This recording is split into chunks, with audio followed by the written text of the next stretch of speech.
આજકાલ તમને ખબર હોય તો પેલી મૂવી આવી લાલો, ખબર છે બધાઈને? હે આવી છે ને, ઈ ભાગવત નું દર્શન કરાવે છે હો તમને. ક્યારેક એને જોવા માટે એંગલો બદલી નાખજો.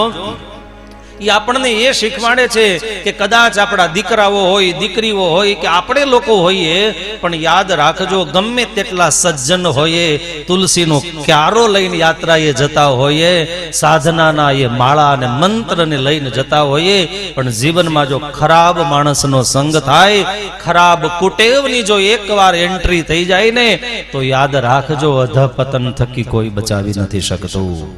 અને એટલા માટે મારી વિનંતી છે, ગંગાજળના પીનારાઓ આપણે છીએ, યમુના પાન કરનારાઓ આપણે છીએ.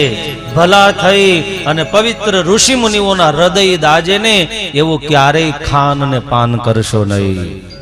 બીજી વાત એમાંથી એ શીખવા મળે છે કે કદાચ જીવનમાં જો સારા માણસનો સંગ રાખ્યો હશે, અથવા ઘરની અંદર સંગને લીધેથી પરિસ્થિતિ બદલાઈ જાય ને, ત્યારે મારી તમને એક નાની એવી વિનંતી છે, આ મૂવી માંથી એ જ પ્રેરણા લેવાની છે ભક્તો, કે ઘરના પરિવારના સભ્યો સિવાય તમને કોઈ મદદ કરવા આવતું નથી. તમાચો જોવા આવશે, તાળીયું પાડવા આવશે, તમારી આગળ રડી રડી દીન બનીને તમારી વાત સાંભળશે, પાછા હસતા હસતા જગતના ચોકમાં તમારી જ વાતો કરશે.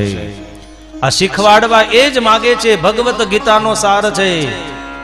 તમને મળેલી તમારી ધર્મ પત્ની હોય તોય ભલે, તમારા દીકરાઓ હોય તોય ભલે, દીકરીઓ હોય તોય ભલે, એની સાથે હેત ભર્યું વાતાવરણ, પ્રેમ ભર્યું વાતાવરણ, દિલની વાત કરી શકે, હળવા થઈ શકે, આવું વાતાવરણ રાખજો. આ મૂવી માંથી શીખવા જેવું છે. એનાથી આગળ જાઓ. ભગવાન તો તમારી સાથે છે જ ભક્તો, એ માર્ગદર્શન કરવા માટે બેઠા જ છે ભક્તો.